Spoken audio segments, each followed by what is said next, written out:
Ready to study? I am enjoying this series that we are in so much. We're going to jump right in. Management guru Stephen Covey wrote a book several years ago. It is entitled First Things First. It's sort of a handbook on living a more productive life. Covey declares that the purpose of life is summed up in 4 essential parts, each beginning with the letter L. It is to live, to laugh, to love, to leave a legacy. And it's the topic of leaving a legacy that I want to address this morning. We're continuing on in this teaching series about exiting stage right. We've been addressing the subject matter of living well and dying well. And that very first week, I used a statement from Epicurus, 4th century BC philosopher. He said, the art of living well and the art of dying well are one. And that is just so true. You cannot really live life well until you are prepared to exit stage right. You have to know how to die well, to live well. I'm going to return this morning once again to Psalm 90. We were here last week. I mentioned that there were 2 significant prayer requests in this psalm, and both are pertinent to this topic of exiting stage right. We're going to review just a bit and continue on in the psalm. And as we do, I want you to consider the word picture of a clock and a compass. Do you have that? There we go. It's a word picture found in Covey's book. Our struggle to put things first, as his book title stated, can be understood in this word picture of the clock and the compass. 2 tools used in our life. The clock represents our appointments, our schedules, our to-do list, what we do with time. The clock is also an hourglass that reminds us of the brevity of life. The clock is ticking down. And the clock was so apparent in Psalm 90. Moses, the author, writes, our days may come to 70 years. Our days may come to 80 years if our strength endures. But that's it. So aware of the brevity of life, the impermanence of life. And that led him to the first request, verse 12. Lord, teach us to number our days, that we may gain a heart of wisdom.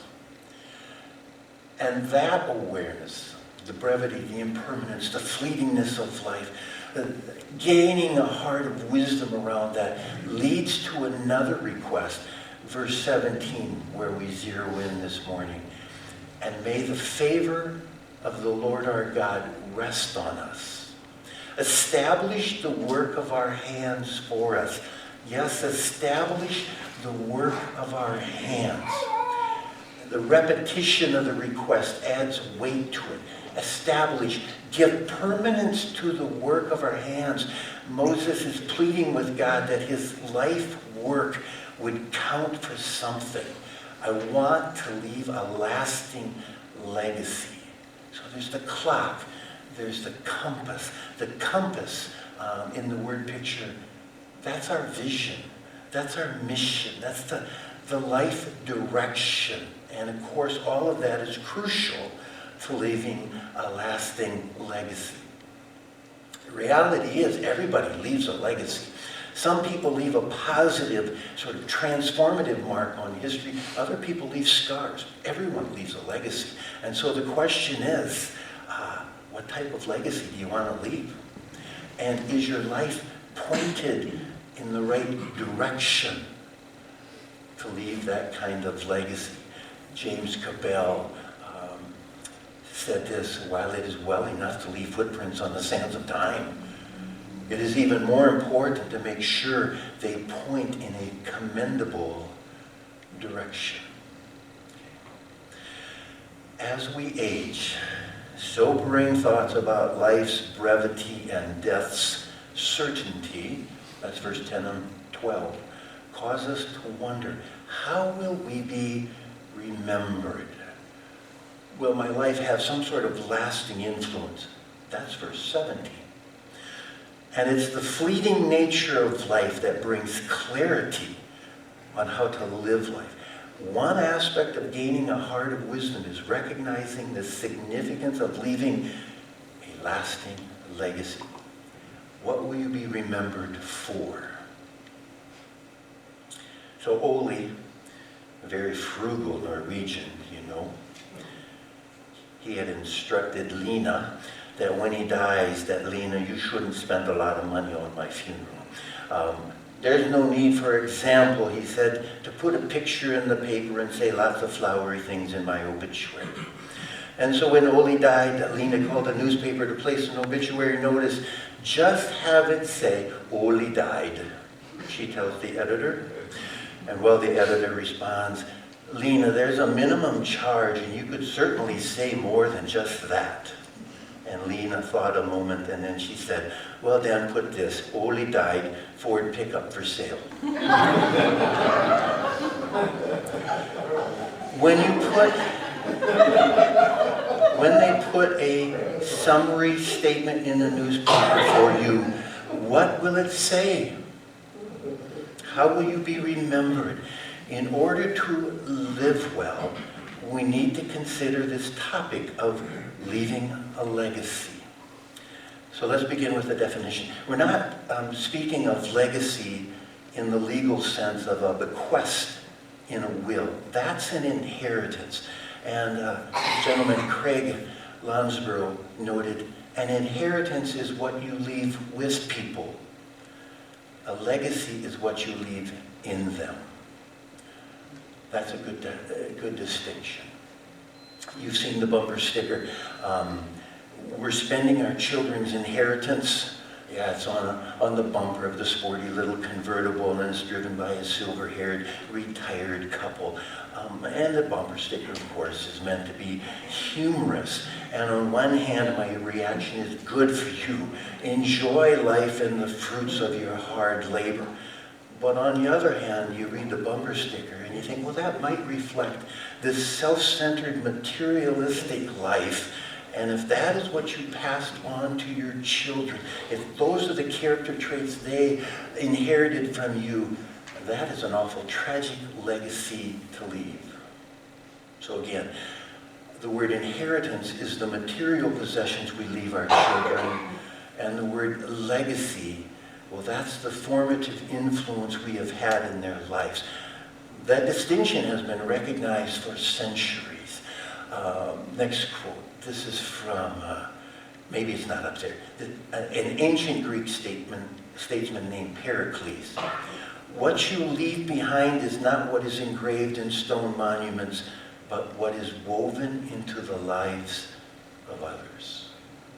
That's the legacy, what's woven into the lives of others. So, 3 thoughts on leaving a lasting legacy. This is sort of foundational. We're going to come back sort of to this topic next week.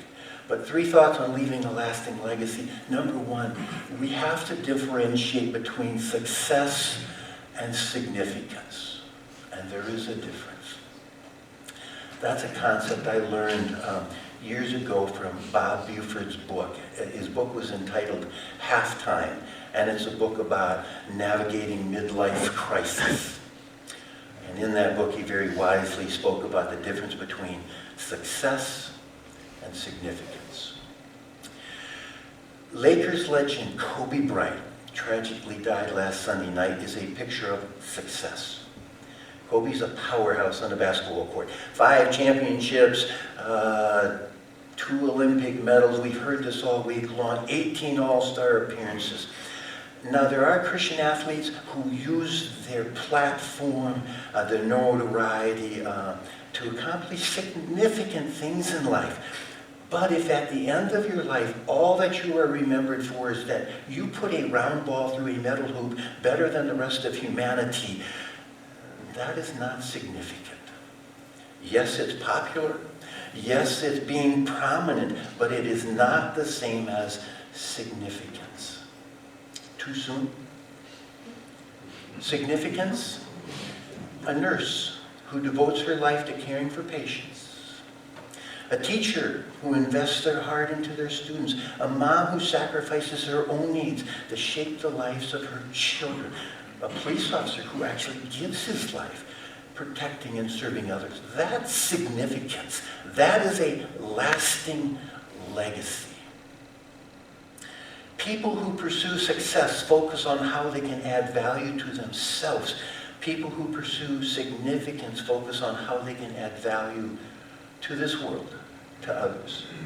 Success, someone said, is what happens to you. Significance, what happens through you. Let's look at a passage in Matthew. Matthew 25. Jesus said, this is a very somber passage. When the Son of Man comes in his glory, we're talking about the second coming of Jesus, the end of the age. Ba-deep, that's all, folks, okay? When the Son of Man comes in his glory and all the angels with him. And by the way, who else is going to be with him? 1 Thessalonians chapter 4. Come on, guys. The soul of every believer that has passed from this life, because at that moment of death, the body is laid to rest. The soul immediately passes to be with the Lord, awaiting this day, this second coming of Jesus. And the souls of every believer will come with him. The body will be raised, recreated, reunited with the soul. 1 Thessalonians chapter 4. We were there for a couple weeks. When the Son of Man comes in all his glory and all the angels with him, he will sit on his glorious throne. All the nations will be gathered before him, and he will separate the people one from another as a shepherd separates the sheep from the goats. He will put the sheep on his right and the goats on his left. All of humanity will fall into one of those two camps. And then the king will say to those on his right, "Come, you who are blessed by my Father, take your inheritance, the kingdom prepared for you since the creation of the world. For I was hungry, and you gave me something to eat. I was thirsty, you gave me something to drink. I was a stranger, and you invited me in. I needed clothes, and you clothed me. I was sick, and you looked after me. I was in prison, and you came to visit me." And then the righteous, the sheep, will answer him, "Lord, when did we see you hungry and feed you, or thirsty and give you something to drink? When did we see you a stranger and invite you in, or needing clothes and clothe you? And when did we see you sick or in prison to go and visit you?" And the king will reply, "Truly I tell you, whatever you did for one of the least of these brothers and sisters of mine, you did for me." Why is that passage so repetitious? Why is it? The answer is to drive home this fact that it is so often the unacknowledged acts of selfless service that delight God's heart. They rarely receive public acclaim, but they are in actuality of eternal significance. They form a meaningful legacy. No, you're not going to get your face on People magazine from any of those activities, but your life was significant. There is a difference between success and significance, which leads to the second thought. To leave a lasting legacy, and this is related, you have to live for a cause, not for applause. Solomon writes this about leaving a legacy. Ecclesiastes chapter 1, you know I love this book. Solomon writes, "No one remembers the former generations, and even those who come will not be remembered by those who follow them." And you need to be mindful. Solomon is writing from the perspective of the secular skeptic. He's meeting the unbelieving skeptic on their own ground. It's as if Solomon is saying, okay, let's look at life through the lens of secularism. Let's assume God is out of the picture. For the sake of discussion, God is irrelevant or God is non-existent. But without God, is there any meaning or satisfaction left to life? I've been on that search, and this is where it's led me. If you're living to leave a legacy, well, forget that. because they will forget you. Future generations won't remember you no matter how important you are. You may get your 15 minutes of fame, but the spotlight invariably fades. And then what? So what? Max Lucado says, outlive your life. Outlive your life. Well, we do that by leaving a legacy that's significant. And Solomon would hear that, playing the role of the secular skeptic, and he would say, what a bunch of hooey. You live, you die, no one remembers you. Meaningless, meaningless. And you can hear the bitterness and the cynicism and the pessimism. But Solomon is honestly reflecting the logical conclusion of the secular worldview. But put God in the picture. And then we realize we are eternal spiritual beings. The soul is the essential part of who we are. This body is nothing but a clay vessel, obviously wasting away. But we are eternal spiritual beings. This life is but a short journey on the way to eternity. And so we need to invest our lives in something that counts for eternity. Sure, it's tempting to seek the applause of the audience in this life, but that will pass so quickly. Live for a cause, not for applause. Which leads us to a third sort of foundational application. Here we go, number 3. Get off your butts, and that's not my thinking. Bring up the quote. This is so good. You can't make footprints in the sands of time if you're sitting on your butt. And who wants to make butt prints in the sands of time? That's so good, Bob Mawowal. I don't know who you are, but you are a master communicator. And I could have chosen a more appropriate, more memorable visual for behind the saying, but that's really good. Ephesians 2. Keep that in mind. Ephesians 2, verse 10. You know the verse. So foundational. But we are God's handiwork. He created us. He took the dust. He breathed life into the dust, and we became a living soul. For we are God's handiwork, created in Christ Jesus to what? To do good works. We're created for a purpose. Okay, now, hang on to that. Let's go back to Matthew 25. And I want you to go back to Matthew 25 sometime during the day and read the entire chapter. This is, Jesus tells a parable now in Matthew 25. This actually occurs just before that judgment day scene that we just read about, where he separates the sheep and the goats. And Jesus tells this parable. He says, the kingdom of heaven will be like a man going on a journey who calls his servants and entrusts his wealth to them. Okay, the man in the parable is God. The servants, well, that's us, created in Christ Jesus to do good works. A man going on a journey called his servants and entrusted his wealth to them. To one he gave 5 bags of gold, to another 2, to another 1, each according to his ability. And then he goes on a journey. And the man who received 5 bags of gold, well, he goes out and he invested, and he earns 5 more bags. And the man who was given 2 bags of gold went out and invested it and used it wisely, his life, and he gained 2 more. But the man who received 1 bag, he went off, dug a hole, and just hid the master's money. Verse 19, after a long time, the master of those servants returned with the angels from heaven. Right? Judgment day. And settled accounts with them. The master returned and settled accounts. The man who had received 5 bags of gold brought the other 5. Master said, you entrusted me with 5 bags of gold. See, I have gained 5 more. And here's the verse that we remember, and this is what we want to hear. Well done, thou good and faithful servant. His master replied, "Well done, good and faithful servant. You've been faithful with a few things. I will put you in charge of many things.